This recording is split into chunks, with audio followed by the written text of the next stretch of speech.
오늘도 우리 성부, 성자, 성령 하나님의 은혜가 넘치기를 축원합니다. 참 좋은 날입니다. 지난주에도 그렇게 인사했지만 역시 예배하기 좋은 날입니다. 전후좌에 보시면서 예배하기 좋은 날입니다. 인사 주시고 한번 닦아요. 잘 오셨습니다. 네, 우리끼리 인사하지만 사실은 우리 주님께서 참 너희 잘 왔다 그렇게 기뻐하실 줄로 믿습니다. 미 하버드 대학에서 그 대학 연구팀이 한 연구를 한 이름이 그랜트 연구라는 게 있습니다. 1937년부터 연구를 시작했는데 그 처음 시작할 때 연구는 뭐냐 하면 그 당시에 2학년인 268명을 가지고 장장 72년 동안 추적을 하면서 계속 조사하고 연구하는 겁니다.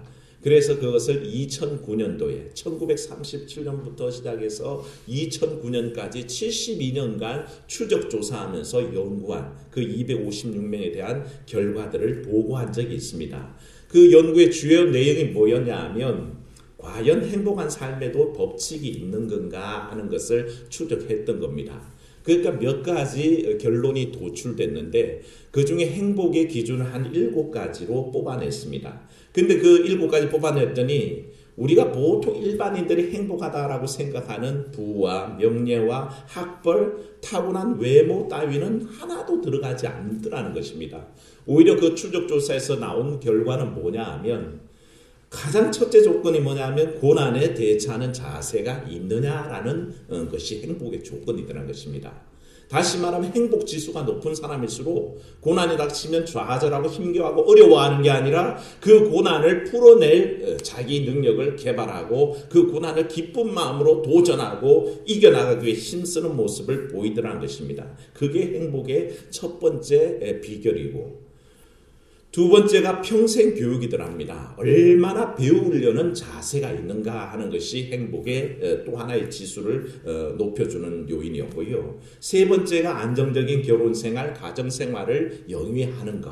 그 가정이 평안한 것이 또한 행복지수를 높이는 방법이고 네 번째부터는 거의 건강과 관련돼 있어서 담배를 피지 않는 것, 알코올 중독의 경험이 없는 것, 규칙적인 운동을 하고 있는가, 적당한 체중을 유지하는가 이런 문제로 다 귀결이 되더라는 것입니다. 그 7가지가 행복지수를 충족시켜주고 그리고 건강과 장수를 보장하는 일들이라 할 때에 우리가 너무 전혀 의외의 결과라서 놀라게 됩니다. 우리는 흔히 생각할 때 돈 많으면 행복하겠지, 권력을 잡으면 행복하겠지 하는데 아니더라는 것입니다.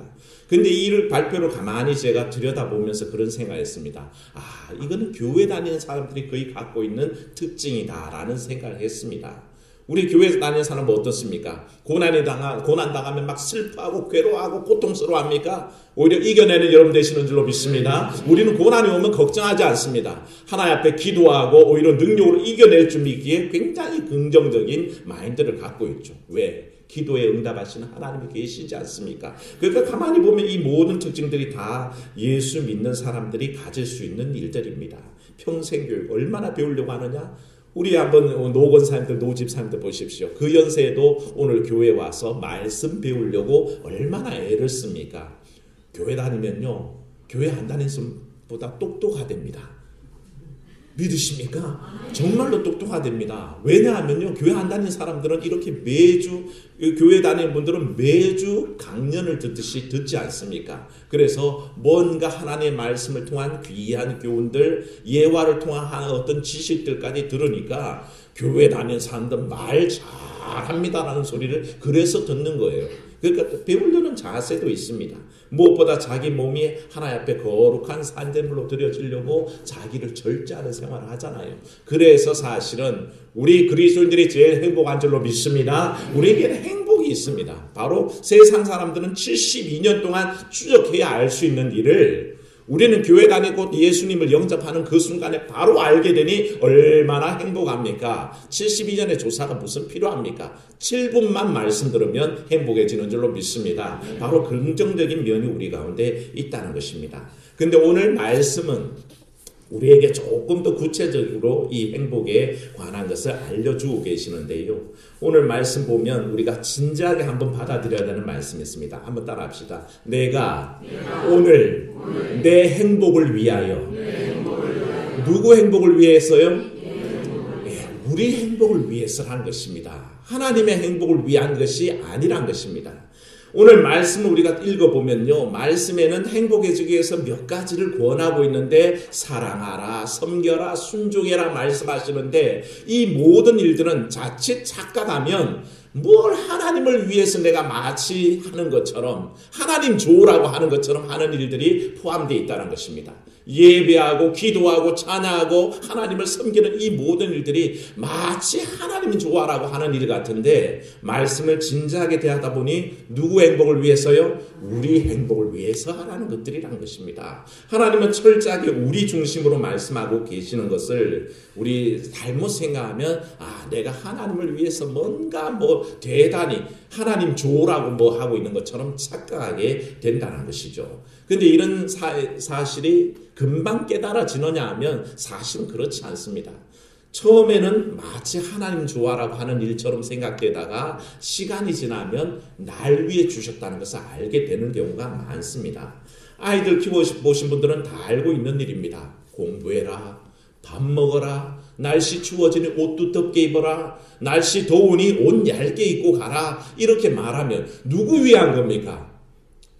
지들 위한 겁니다. 정답입니다. 지 좋으라고 하는 일을 그래서 잔소리를 하는데 아이고 무슨 밥 먹고 가는 게 우세 떨듯이 마치 부모를 위해서 좋아라고 해주는 것처럼 그렇게 의기양양하게 밥을 먹죠. 지 몸을 위해서 먹는데도 공부해라, 공부해서 남주냐 아무리 얘기해도 못 알아듣습니다. 공부해서 마치 부모 좋은 일을 시키는 것처럼 그렇게 우세 떨면서 공부하지 않습니까?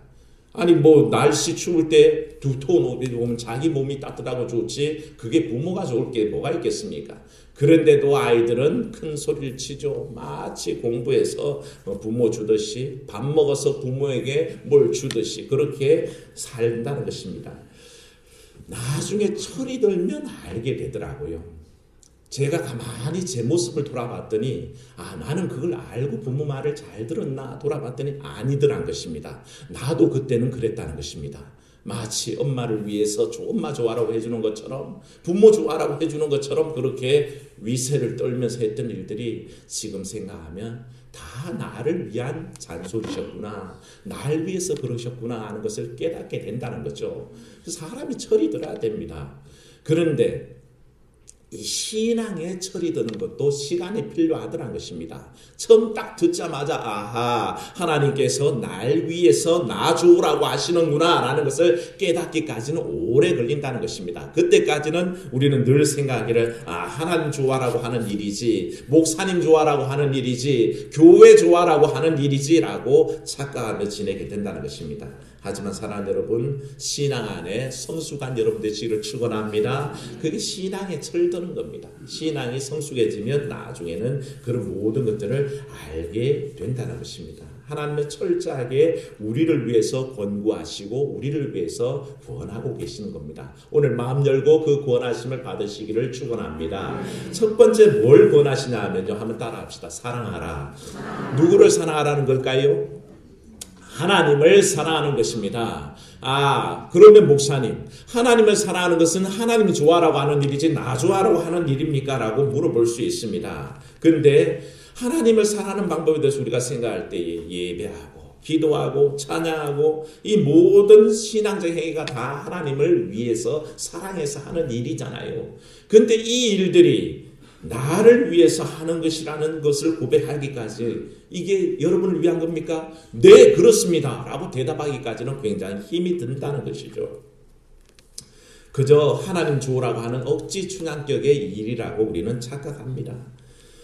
그러나 인생의 행복을 느끼는 것은요, 한번 따라합시다. 자기 본분을 다할 때 우리는 행복합니다. 여기 동의하실 수 있습니까? 자기 본분을 다하면 우리는 행복합니다. 그러니까 원래 목적대로 자기가 쓰임받고 있을 때는 제일 행복하다는 것입니다. 많은 이들이 자기 삶 속에서 열망하던 일들과 자기 생업에서 하고 있는 일이 동일한 경우가 드물답니다. 대학에서 전공한 것과 자기 직업 사이 연관관계를 따지면 아무 상관없는 일을 하는 분들이 많다는 것입니다. 그런데 오히려 자기가 열망했고 공부했고 이것을 그대로 자기 생업에도 실천하고 있는 사람은 굉장히 만족도가 높고 행복하답니다. 왜? 그걸 하려고 했었고 그걸 실제로 하고 있기 때문에 그렇습니다. 한번 보십시오. 자기가 대학 다닐 때는 학교 다닐 때는 꿈 많은 문학 소녀였습니다. 시를 읽고 글을 적고 어떻게든 그것을 원했는데 지금은 시 한 줄 적어내기 빡빡한 현실을 살아가고 있어야 될 때 사람은 괴리감을 느끼죠.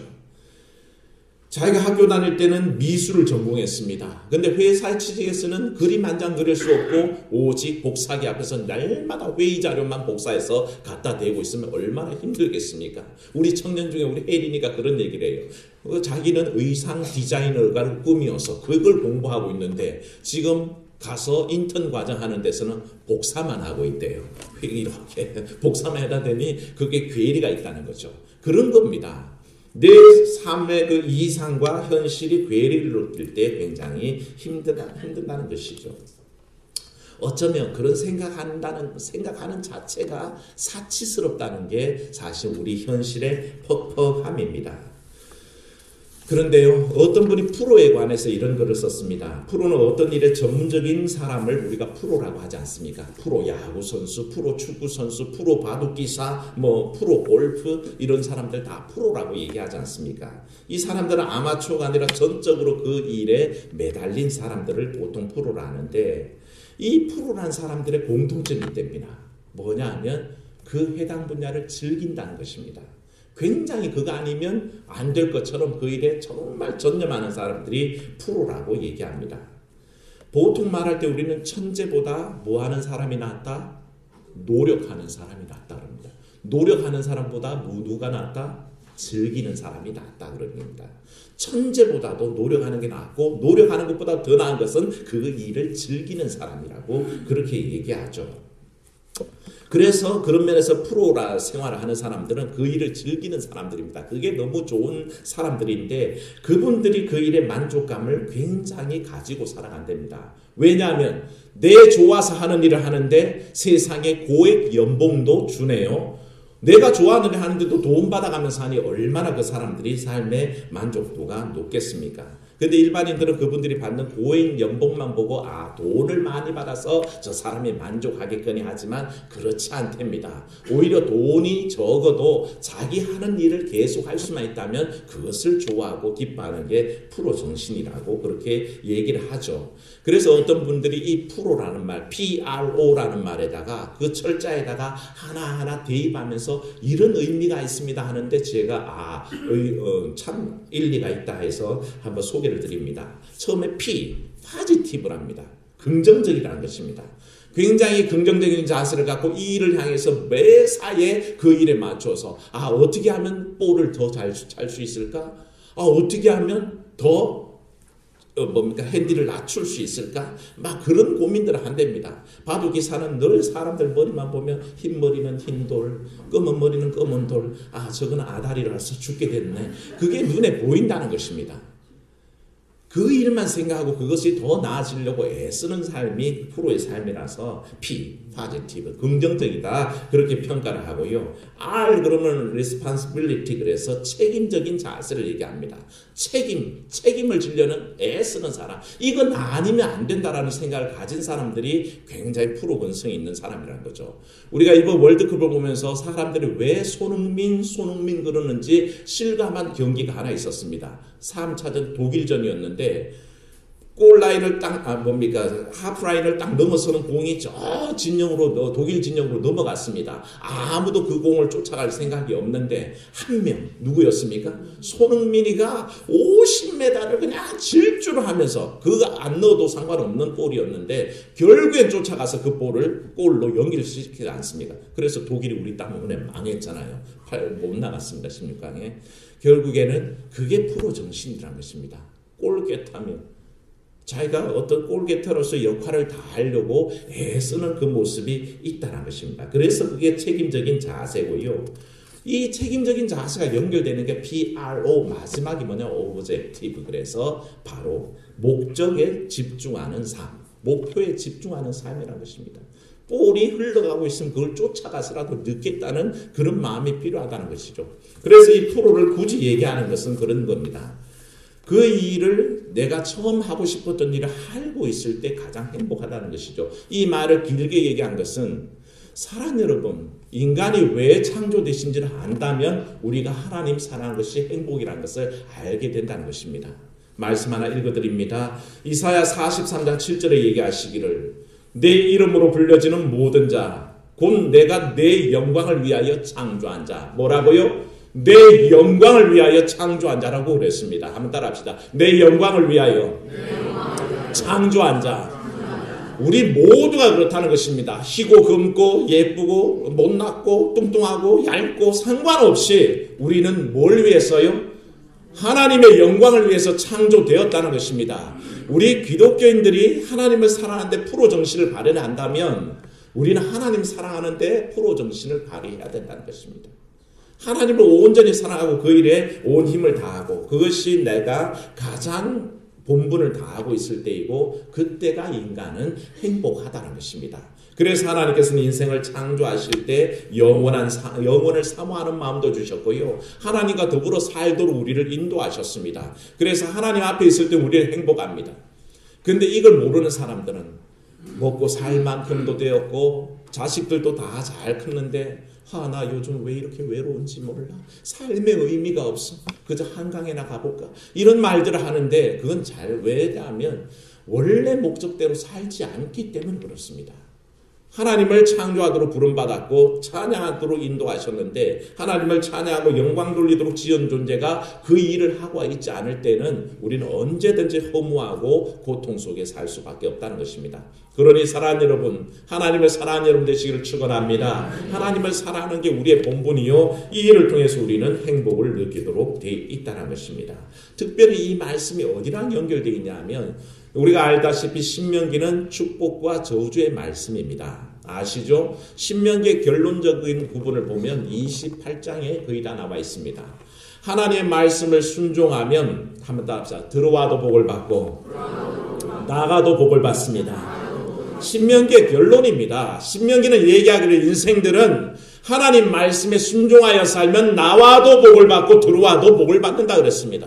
근데 불순종의 삶은 어떨까요? 불순종의 말씀 한번 따라합시다. 나가도 저주받고 들어와도 저주받는다. 그게 하나님 말씀에 불순종하는 삶이라는 것입니다. 결국 하나님을 사랑하는 자, 그 뜻대로 부르심을 받은 사람들은 하나님을 사랑하고 하나님께 영광 돌리고 하나님을 찬양하는 삶을 산다는 것입니다. 그때에 우리는 행복을 누릴 수 있다는 것을 기억하고 두 번째 하나님께서 권고하시는 것을 한번 따라합니다. 하나님을 섬깁시다. 하나님을 섬길 때 행복해집니다. 그것도 또한 우리의 본분에 관련된 겁니다. 하나님을 섬기는 것이 행복입니다. 사랑과 섬김은 동전의 양면 같아서 사실은 구별이 잘 안 됩니다만 사랑을 굳이 구별한다면 이것은 정신적인 측면이 강할 때에 섬김은 행동이 강합니다. 말로 사랑한다는 것과 행동으로 사랑을 보여주는 것은 차이가 있다는 것입니다. 말로는 얼마든지 사랑할 수 있지만 보여주기는 힘이 듭니다. 그것이 드러나는 것은 뭘 통해서 드러날까요? 행동을 통해서 드러나는데 우리가 교회가 하나님을 사랑한다라고 드러내는 모든 행동들이 다 섬김과 관련되어 있다는 것입니다. 생각해 보십시오. 하나님 사랑한다면서 하나님을 사랑하는 행위가 하나도 나타나지 않습니다. 주일날 예배도 오지 않습니다. 기도도 하지 않습니다. 찬양도 안 합니다. 그런 사람을 가지고 도대체 뭘 가지고 당신이 하나님을 사랑한다고 얘기합니까? 물을 때 뭐라고 대답하시겠습니까? 내가 하나님을 사랑한다면 내 모습을 통해서 하나님을 섬기는 모습이 나타나야 됩니다. 그래서 사랑은 추상적인 개념이 아니라 우리 눈에 보여지는 섬김이라는 행동을 통해서 드러나게 돼 있다는 것입니다. 그러므로 예배 잘 드리는 것 하나님을 섬기는 것일까요? 예, 섬기는 겁니다. 하나님을 진심으로 섬겨 온전한 예배 드리시기를 축원합니다. 기도 열심히 하는 거 그 하나님 섬기는 걸까요? 예, 그것도 하나님 섬기는 겁니다. 온 힘을 다해서 하나님 앞에 섬기며 기도하시기를 바랍니다. 교회 나와서 몸을 들여 섬기는 거 그 하나님 기뻐 받으십니다. 내가 다른 것으로 못 드려도 내 몸을 들여서 내 시간 들여서 내 물질을 들여서 하나님을 섬기겠다 할 때에 하나님은 그것을 기뻐 받으신다는 것입니다. 이 모든 것들이 우리가 몸을 들여서 섬김을 통해서 하나님 앞에 드릴 수 있는 섬김의 모습입니다. 그래서 우리는 행복해집니다. 하나님 앞에 내 본분을 다하고 있기에 그때 행복하고 열심히 전도하고 봉사하고 선교하는 것 역시 하나님을 사랑하여 섬김으로 내 행위를 드러내는 것입니다. 그래야 알지 않습니까? 여보, 당신만을 사랑하고 말은 잘하는데 말도 안 하고 표현도 안 하고 선물도 한번 줄 줄도 모르고 한번 안아줄 줄도 모르고 어떻게든 도와줄 줄도 모르고 그저 개 닭 쳐다보듯이 그렇게 쳐다보고 있으면 무슨 그 삶을 사랑이라고 그러겠습니까? 사랑 여러분, 직접 드러나는 사랑의 모습이 섬김으로 드러나게 되어 있습니다. 그런데 꼭 하나님만 섬기는 것이 힘든 분들은요, 하나님께서 보이지 않는 하나님보다 보이는 사람을 섬김으로 하나님 사랑을 드러내라고 하셨습니다. 그게 누굴까요? 따라합시다. 이웃사랑.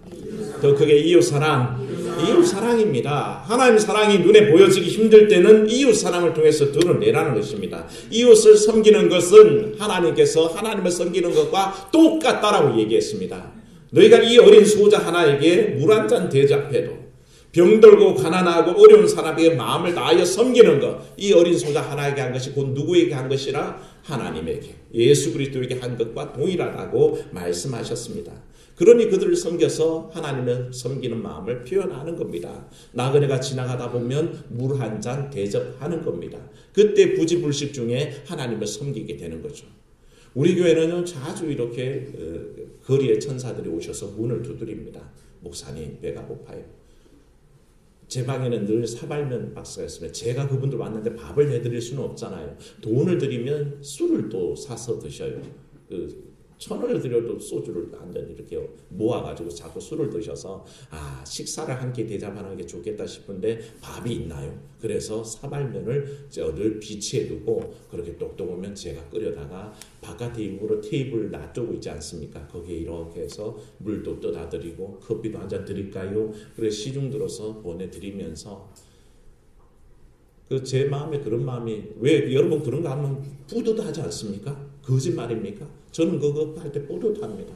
하나님, 오늘도 제가 거리의 천사의 모습으로 온 예수님을 한번 대접했습니다. 그렇게 하나님 막 협박해요. 하나님 분명히 됐습니다. 기억해 주세요. 막 그렇게 협박을 드리는 편인데 그겁니다. 어려운 이들을 향해서 내가 작은 것이라도 대접하려는 마음이 곧 하나님을 사랑하여 섬기는 마음과 동일하다는 것입니다. 우리 주님은 하나도 한치도 빈틈없이 똑같다라고 평가를 해주셨습니다. 사랑 여러분, 진정 행복하기를 원하십니까? 하나님 사랑하십시오. 하나님 섬기십시오. 그러면 우리 하나님 앞에서 우리는 행복한 삶을 누립니다.